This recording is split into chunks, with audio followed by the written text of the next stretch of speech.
Selamat pagi Bu, perkenalkan nama saya Muhammad Dafar Rizky Sutrisno dari kelas 10 MIPA 7 ingin mempresentasikan hasil PPT rangkuman saya. Langsung materi ini tentang teks eksposisi bagian B, C, dan D. Langsung saja masuk ke slide pertama, yaitu B, identifikasi teks eksposisi. Identifikasi teks eksposisi terbagi menjadi dua, yaitu satu, identifikasi permasalahan, argumentasi, pengetahuan, rekomendasi dalam teks eksposisi. Yang kedua, fakta dan opini dalam teks eksposisi. Identifikasi permasalahan, argumentasi, pengetahuan, rekomendasi dalam teks eksposisi itu pengertiannya adalah teks eksposisi seperti halnya jenis teks lainnya terdiri atas pembuka, isi, dan penutup. Pembuka dalam teks eksposisi berisi pernyataan umum atau biasa dikenal dengan tesis. Pembukaan berisi permasalahan yang akan dibahas dalam teks eksposisi. Isi teks eksposisi berupa argumen atau pendapat dan pengetahuan. Penutup dalam teks eksposisi berisi rekomendasi atau penegasan ulang.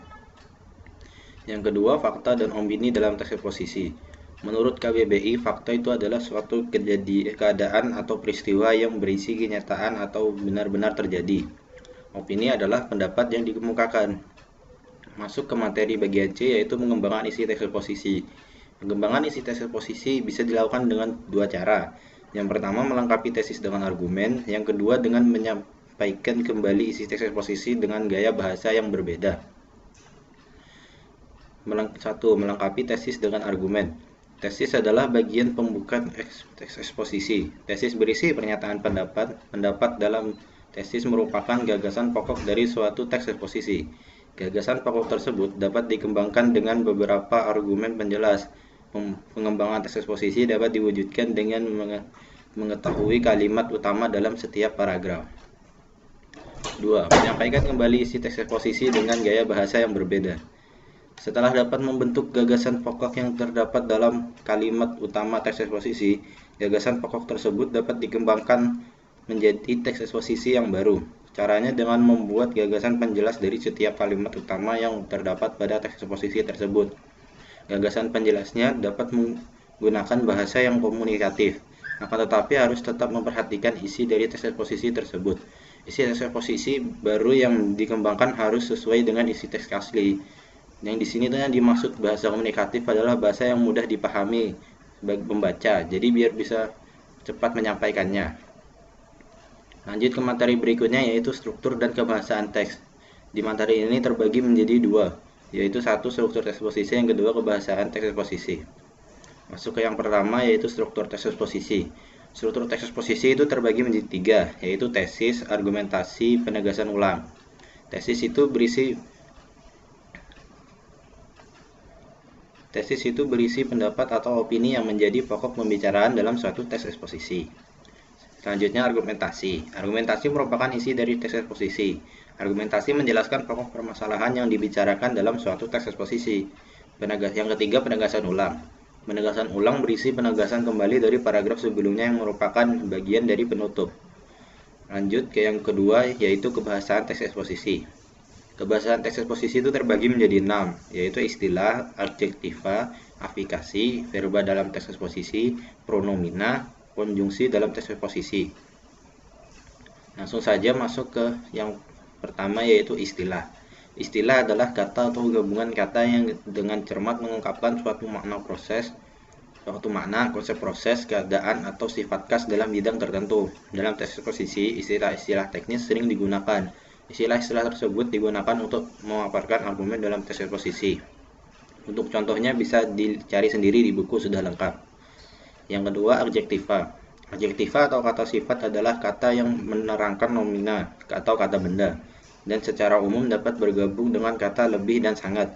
Adjektiva dipakai dalam banyak teks eksposisi. Makna dari kata adjektiva dapat diketahui dengan menggunakan KBBI. Untuk contohnya bisa dicari di buku juga.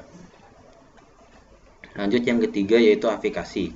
Proses afikasi itu adalah proses membutuhkan kata dengan cara pemberian imbuhan baik berupa awalan, prefiks, sisipan atau infiks, akhiran atau sufiks, dan afiks gabungan atau konfiks pada kata dasar. Afikasi itu terdapat beberapa jenisnya. Yang pertama, yaitu prefix adalah imbuhan yang diletakkan di depan kata. Infix atau sisifan adalah imbuhan yang diletakkan di dalam kata dasar. Yang ketiga, suffiks akhiran adalah imbuhan yang diletakkan di belakang bentuk dasar. Yang keempat, simufliks adalah afiks yang dimanifestasikan dengan ciri-ciri segmental yang dileburkan pada bentuk dasar. Yang kelima, konfiks adalah imbuhan yang terdiri atas dua unsur, yaitu depan dan di belakang bentuk dasar. Untuk contohnya sama seperti yang sebelumnya, cari saja di buku, sudah lengkap. Yang keempat, verbal dalam teks eksposisi.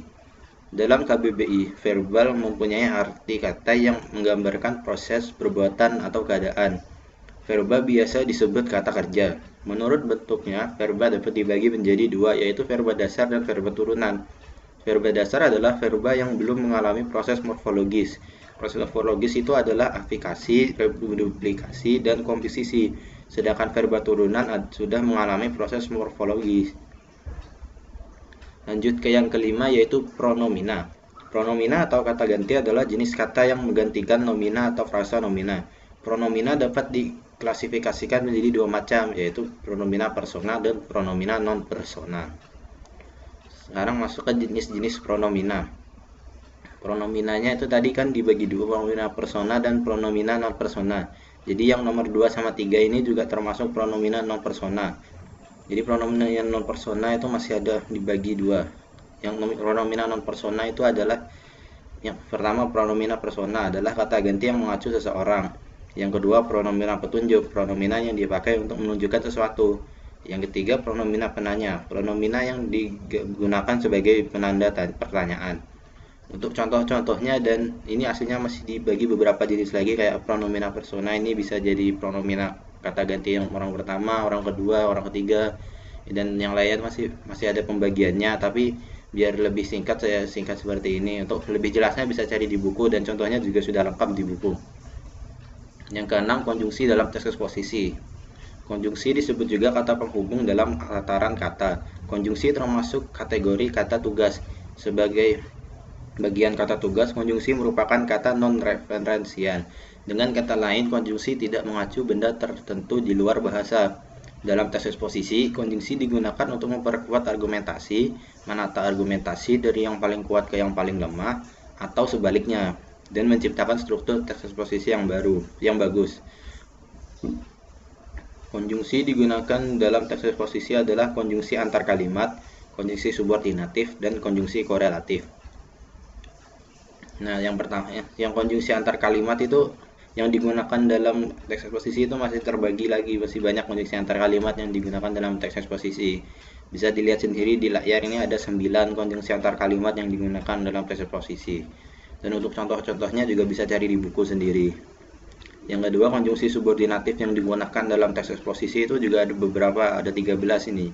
Contohnya bisa dicari sendiri di buku, dan ini bisa dibaca sendiri di layar. Lanjut ke materi yang terakhir, yaitu penyusunan teks eksposisi. Di materi ini ada dua submaterinya lagi, yaitu langkah penyusunan teks eksposisi dan penyuntingan teks eksposisi. Yang submateri pertama, langkah penyusunan teks eksposisi. Langkah untuk menyusun teks eksposisi itu terbagi menjadi 5. Yang pertama, menentukan topik dulu. Yang kedua, menentukan tujuan penulisan. Yang ketiga, membuat kerangka teks. Yang keempat, membuat gagasan pokok dengan gagasan penjelas yang sesuai. Yang kelima, menuliskan teks eksposisi secara padu sesuai struktur teks.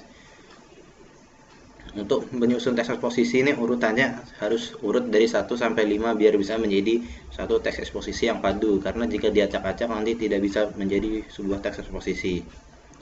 Yang kedua, penyuntingan teks eksposisi. Definisi penyuntingan teks eksposisi itu terbagi menjadi 2. Yang pertama, menyiapkan naskah tiap cetak yang siap terbit dengan memperhatikan segi sistematika penyajian isi dan bahasa, menyangkut ejaan, diksi, dan struktur kalimat. Yang kedua, merencanakan dan mengarahkan penerbitan surat kabar majalah. Penerbitan contohnya surat kabar dan majalah. Baik, sekian dari saya. Terima kasih sudah menonton.